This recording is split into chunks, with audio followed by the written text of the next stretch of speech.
Get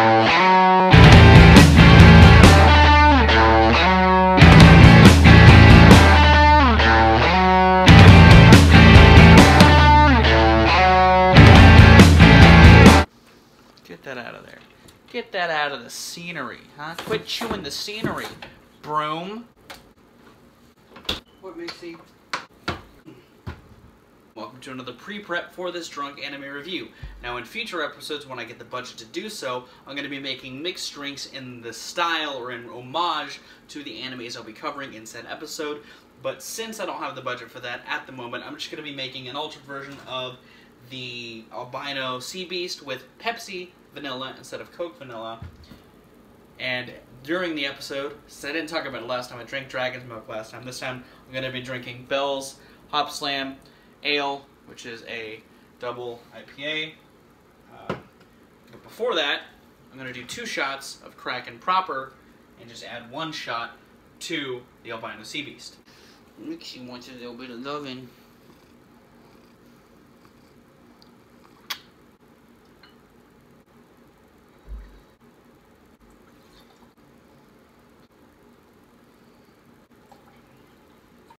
Now we wait for the booze to kick in. It's much better with the Pepsi because Pepsi's a better soda. Hello, world of YouTube. Welcome to another episode of Drunk Anime Reviews, where I review anime or just a little intoxicated. Today, we're going to be talking about part 2 of Fullmetal Alchemist, which spans episodes 14 through 26. If you missed part 1 of my Fullmetal Alchemist discussion, it's linked in the description. Please watch that before this, because I get into spoilers about Season 2 in this part, and some of that has to do with spoilers from Season 1. Now, I'm not going to be doing big parts.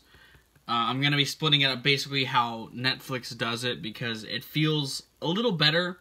There's a little more of an arc to each thing. There's like a big climax at the end of each part that I really feel like ties elements of the story together. And there's some really deep shit that happens in each part that's really going to be hard to talk about if I were to do like a big ass discussion of it. I'm across multiple, like doing 2 parts of one thing that's like covering 2 arcs in one video. That's a lot to fucking do when you've been drinking as heavily as I do. Not as heavily as I do, but drinking under any circumstances and letting it get you intoxicating, letting the alcohol fill your body, you know what I'm saying? Now in this part, a lot of shit happens. Like, a lot of shit happens. We find out a lot more about the Führer and how he ties into homunculuses, the homunculi, and we learn a little more about their creation. We learn a little more about them, and I really love that part of how the story progresses. We learn more about their creation, what they are, how they operate. We see them kind of in their rawest forms, their most intense forms, especially envy and gluttony. Another character that really shines in this part is Colonel Mustang. He has some of the best parts of this season.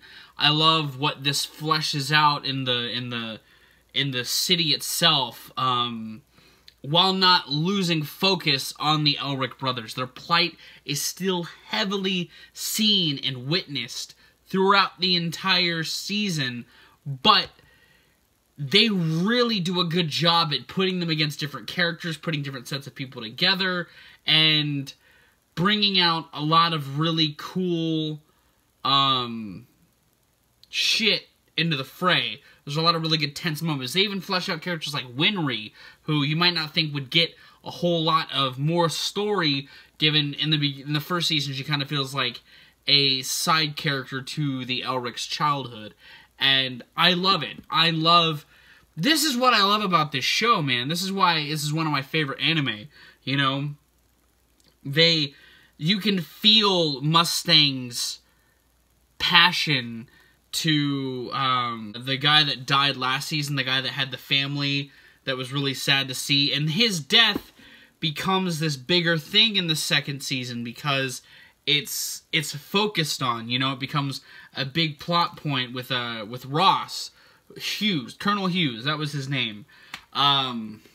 It's cool to see that his death actually has impact to the characters, you know, and I love Mustang. He has some of the coolest moments, some of the best moments in this, like when he fakes Ross's death to draw out the enemy. You really see him as a military strategist, more so in this season than you did in the first one, where it just kind of happened in pockets. And when he kills Lust, dude, when he kills Lust, it's such a passionate moment for him. You really see his power, and you see how quick he is and how well he's mastered his art form that got him to the rank he is. They flesh out his character in a really cool way in this season, and it's really fucking nice. And he's one of the better pieces of the puzzle that are in here, and he becomes a prominent piece even amongst all of the shit that's going on, because while you find out early on that the Fuhrer is a homunculus, they really toy with what that means, and they really kind of lead you around to what that would mean. You know, I love that, especially by the end of the season, it's just Mustang and the Fuhrer in a room, and they're just talking. You know, they're talking about Fuhrer Bradley's inception, and really going into what Philosopher's Stones actually do. And it's cool. It's fucking awesome. Like, I love the discussion between Mustang and Bradley, and I love how it shows Bradley's power, because immediately he's like, I know your weak spot. I know where to hit you. They paint him as a big badass, and that's a big baddie, a big bad guy. That's the word I'm looking for. So many really, really tense moments, and really, really passionate, emotional moments, like when Winry finds out that Scar is the guy who killed her parents. Dude, when she's sitting there with the gun, and it really lets Scar, a villain and antagonist, reflect on why he does what he does, and does he do what he does really cause a lot of good? You know, they continue that philosophical journey that was seeds planted in the first season masterfully. A lot of the fight scenes, even better. When they introduce the Prince character from the other lands, and they show his plight, and he becomes a fleshed out character, even in his segments in this season. You know, he starts off as this just comic relief guy, and he becomes this character with huge motives and lots of emotional weight to his actions. It's so cool. I love this anime. Like, I love what they do to these characters. I love how they write these characters. Such a good fucking anime. While having the Elric brothers still fucking trying to find out what the fuck's going on. You know, there's a moment where Alphonse goes back to the void. That's what I'm gonna call it. Where the eye, the door, the portal, he goes back there, and he learns more about how to do alchemy, and it gives both of them more motivation to find out what's going on. You know, they propose ideas about how to fix things that still doesn't leave their mind. And the moment at the end of the season when Edward sees Alphonse's soul, fuck! God, it's so emotional. It's so impactful, because you really feel for their plight. You really feel for their love. You really feel the love they have for each other as brothers. And that's one of the things I really love about this anime. And I love a lot of the imagery. Like when Gluttony goes face to face with the Elric brothers, you know, and Mustang, when he realizes that Mustang is who he is, and he opens up his mouth wide and he has the eye in his stomach. That's so cool. You know, I love when Envy morphs into this giant green monster with faces coming out of it. It's such a grotesque sight, and I fucking love it. I love the imagery in the show. I love how dark the imagery is. You know, the scene when they're inside of the void of gluttony, and you see these faces talk and move. It's just gory and really graphic in a really disturbing way. Any of the times where they're in the void as well, like in the end of the season when Edward is in the void and he's talking out to Alphonse and these hands are pulling him in, it's just very well drawn, and the artistry in the show is just immaculate, and I love it. I love a lot of the way that they, like the flashback images. I love the way that they do the eyes, because it becomes very important as they tell more of these flashback stories, the eyes.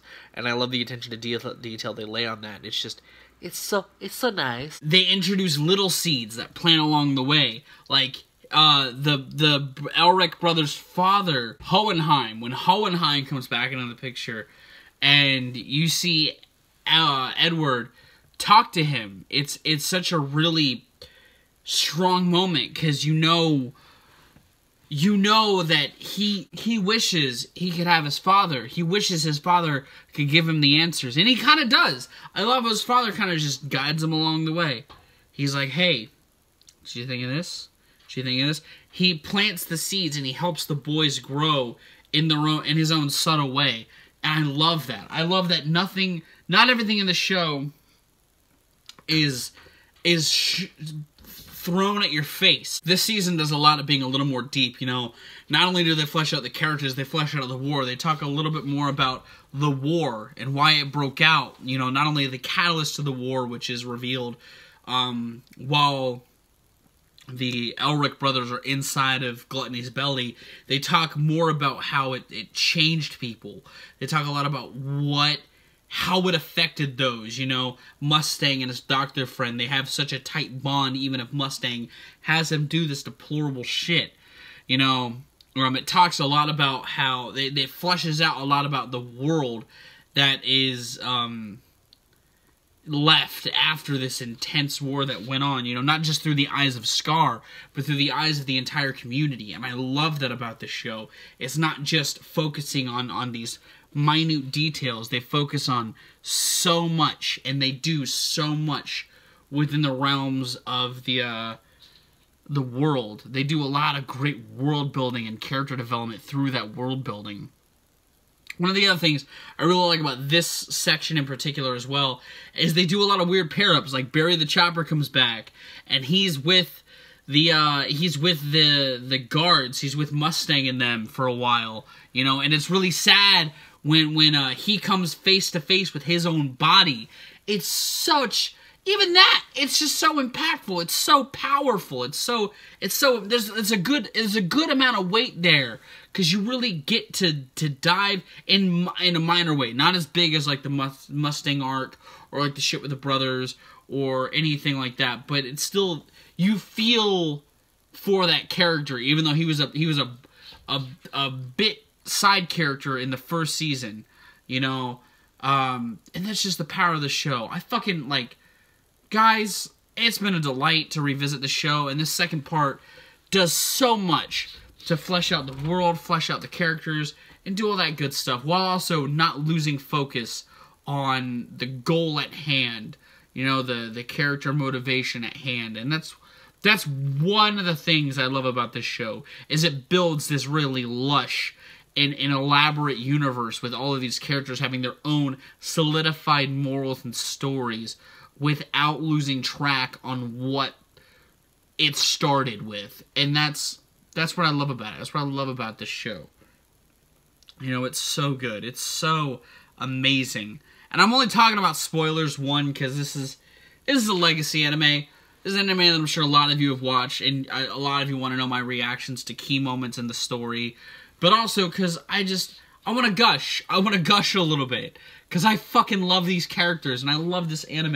And I love the art. Like, I love a lot of the cool little flares in this. Like the moment when, little girl, I can't think of her name right now, but when she helps Scar with her own form of alchemy in the fight against the Elrics, that's fucking tight. Like, again, the part where Mustang kills Lust, that's amazing. The part where Gluttony realizes that Mustang is there and he needs to eat him. He needs to destroy him.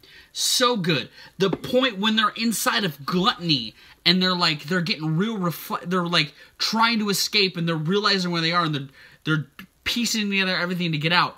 It's fucking cool, man. Like, there's so much cool shit in the show. And I love it. But this season ends with another cliffhanger. Who is father? Did the Elric boys get out? Find out next season on Fullmetal Alchemist Brotherhood. And that's where I'm going to end this episode. Again, I love this show. Part 3 is coming out in April. Hopefully you're excited for that.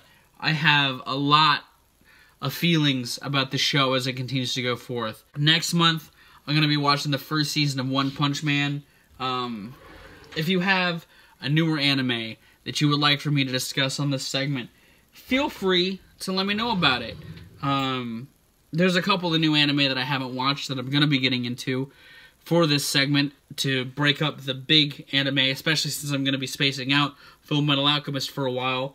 I figured I would do newer anime that viewers request in the interim. But either way, I'm going to go. But if you haven't watched Fullmetal Alchemist, watch it. It's a great anime. A lot of good shit in there. A lot of really good characters.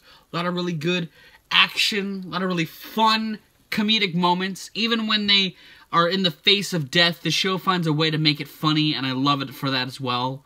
I love the animation. I love the change-ups in animation, and it's just so good.